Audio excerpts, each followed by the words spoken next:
Life in a world that keeps changing. Think that it's progress you're making. Copy and paste pretty faces all the time. Pictures so perfect we play. Hello everyone, welcome to Anointed Lady TV, the home of news and politics. If it is your first time in this channel, you are highly welcome. Thank you so much for stopping by. And if you like what we do on this channel, hit on the subscribe button, also put on the notification bell so you'll be notified by YouTube anytime we drop a new video. And if you are returning subscribers, thank you very much for always coming back to watch our videos. On this platform, we drop videos every day and we react to every video that come our way. And on this very video, I will be watching with you. And after watching, let's go to the comment section and drop our opinion constructively. Like our videos and also share our videos if possible. See you next time in my next. Well, starting from July, Nigerians may need to cough out more from their income to pay higher electricity tariffs if the proposed 40% electricity tariff hike is approved by the Nigerian Electricity Regulatory Commission, that's NERC, and implemented by power distribution companies. The organized labor and civil society groups are now set to be on a coalition if the hike is approved, even as the Manufacturers Association of Nigeria is calling, also kicking actually, against the proposed tariff hike. Arise correspondent Omar Bazwaye tells us more. In the wake of recent fuel subsidy removal, Nigerians face the prospect of even a tougher time with a planned upward review of electricity tariffs in the country. Barring any last-minute decision, the proposed tariff regime is set to take effect from July 1, according to insiders in the electricity value chain. Arise investigation reveals that the upward review is as contained in the multi-year tariff order. The review is also based on the regulator's current service-based tariff, benchmarked on an exchange rate of 441 naira to the US dollar and inflation of 16.97% against the current harsh realities of Nigeria's currency devaluation, which stands at about 750 naira to $1 US, with inflation rate at 22.22%. The 40% hike in electricity tariff may have pitched the Nigerian Labour Congress (NLC) and civil societies against the new government of President Bola Tinubu. If they increase it now, even with the increase in the pump price of petroleum products, and then you increase tariff again, there will be another inflation, which they will turn back to claim that there's inflation.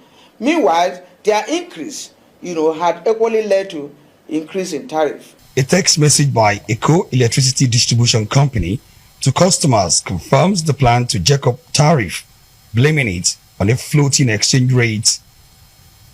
We may be looking at a base tariff of 100 naira per kilowatt for Band C, between 12 to 16 supply hours per day, Band A 20 hours and above, and Band B 16 to 20 hours will be much higher. The message then advised customers on prepaid platform to buy bulk energy units for their homes and offices before the end of the month to help them save some money. Those on postpaid estimated billing are not spared. They should expect a significant increment starting from August. There is a flip side to the argument.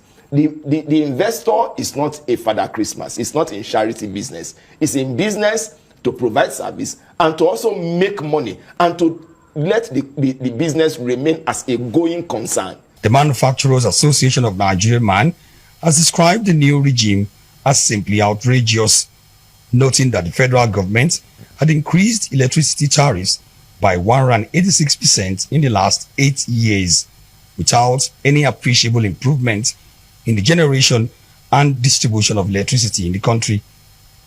The manufacturers fear that the tariff will lead to rise in cost of production, reduction in manufacturers' profit margin, high probability of activities paralysis, and potential reduction in even government collectible revenues.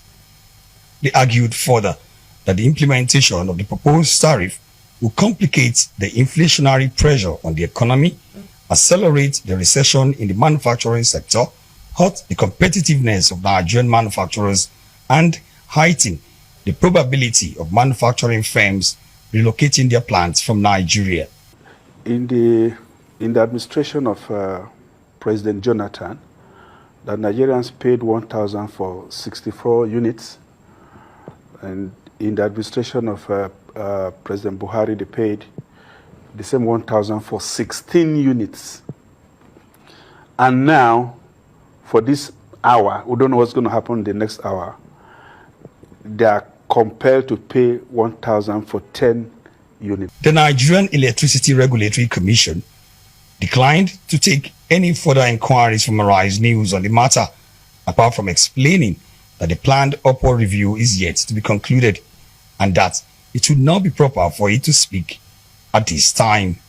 Officials of Abuja Electricity Distribution Company, who were not willing to speak on cameras, simply said there will not be any electricity tariff increase by 1st of July, saying the message sent out to customers in their name was the handwork of mischief makers.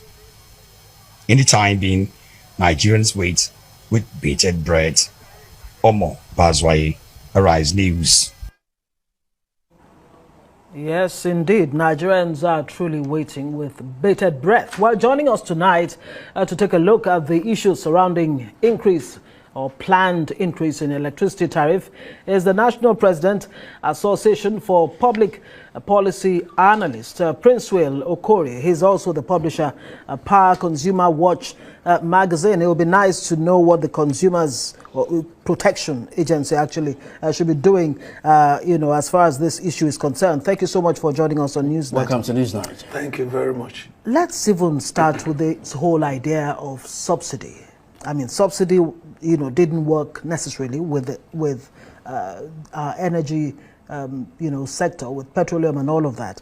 Will subsidy work as far as electricity is concerned? Because Manufacturers Association of Nigeria, they're saying, look, it will make sense for electricity to be subsidized for the manufacturers, because if it doesn't happen, they'll be worse hit, more hit than they already, are.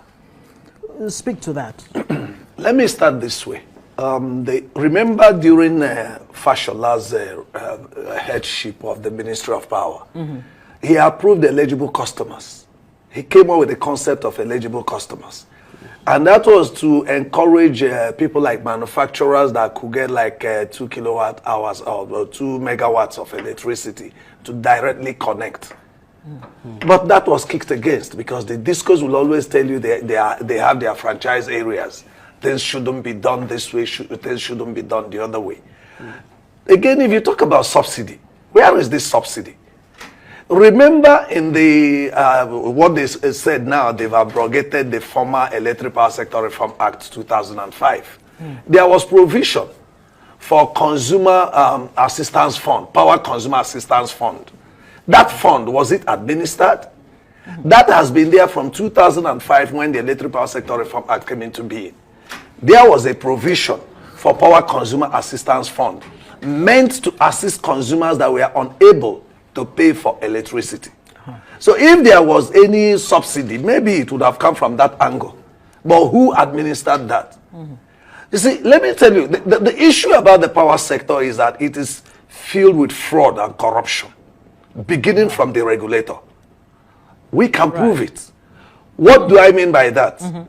The Electric Power Sector Reform Act 2005, in Section 80, provided for consumer protection and licensee performance standards.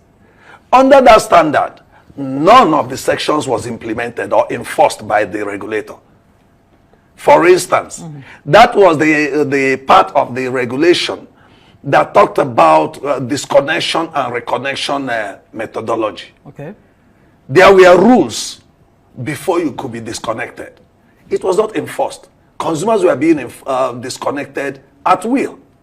There was what they called Customer Service Standard of Performance for Distribution Companies 2007 that had to do with dealing with faults if there is fault and you complain, within 24 hours, it's expected that the disco staff should come and check and they correct. But I tell you that there are communities that their transformers got bad for almost 2 years. Nothing was done. They complained. Nobody will go to them. We just handled the matter of a man we took to Abuja NEC Forum. He complained in 2020 after buying meter. 3 years ago. After buying meter, he went and they said he should recharge. He bought again. He went, they said he should recharge. He bought again. The light didn't enter. He went and complained. Nobody bothered. After some time, they went and disconnected him. Meanwhile, that same man, they installed a transformer on his land 12 years ago without paying him a dime. That when you talk about acquisition of land and access for installation of electricity infrastructure, is in section 77 of the previous act. It was not implemented. It was this period that we had to go to NEC Forum that issue is being talked about. What do I mean by this? Yes. There is so much neglect on the part of the consumers. They're telling you now about a dollar increase.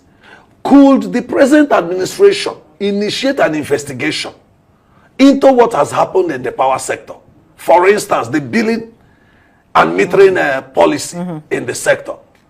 As we are talking now, there was a time World Bank said they provided about $500 million for, they used to say national mass metering program. How many meters were provided? Who were the beneficiaries of these meters?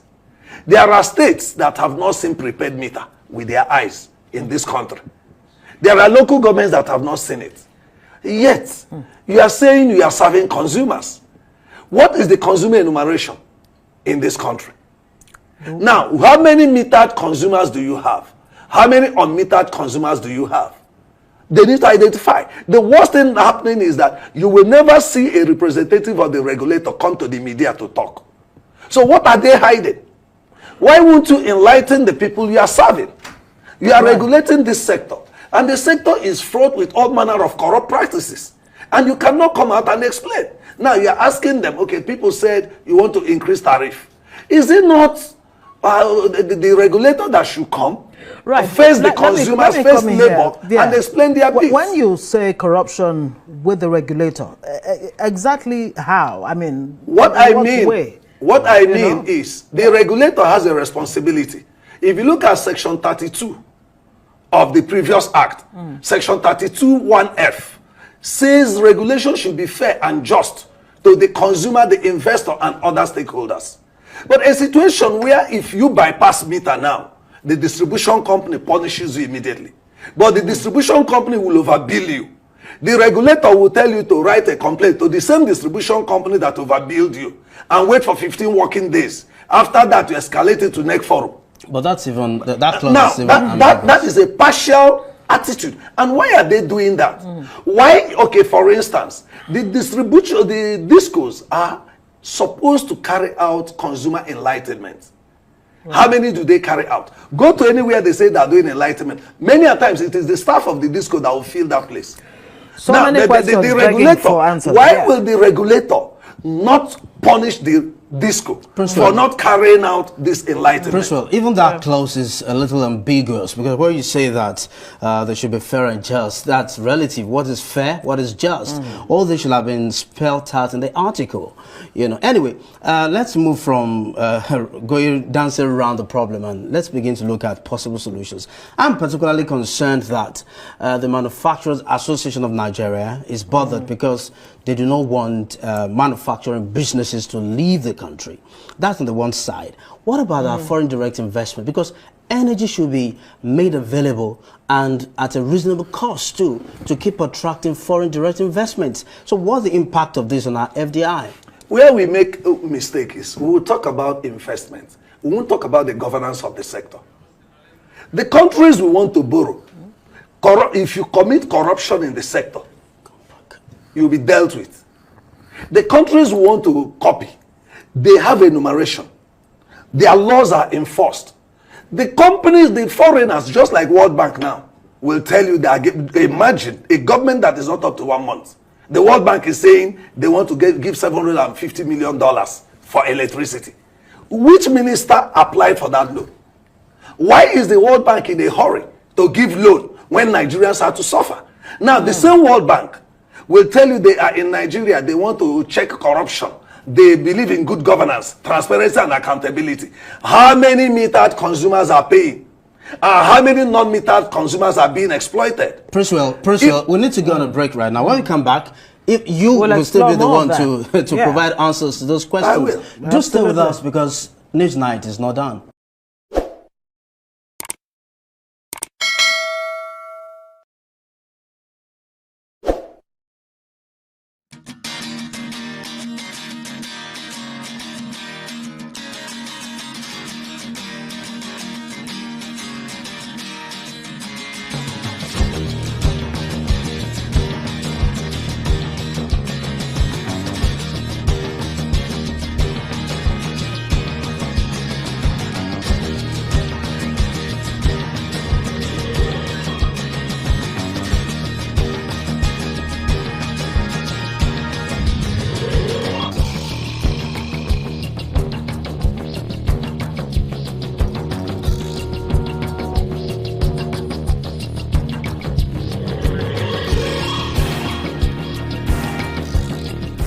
Ladies and gentlemen, good day, my brothers and sisters, my mummies and my daddies over there.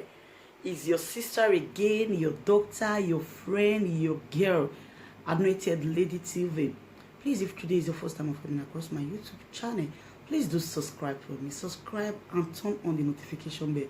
So each time I upload any video, you will be notified. So in this my channel, I will be bringing up many things to you in which you will benefit from it. I do talk show, I do news, anything you want to talk about, I am into it. Please subscribe and turn on the notification bell. So each time I upload any video or each time I'm on live on YouTube, you will be notified. Thank you very much for always being there for me. Please do subscribe for me, and as you do so, God will richly bless you and meet your heart desire. Thank you very much. I love you all.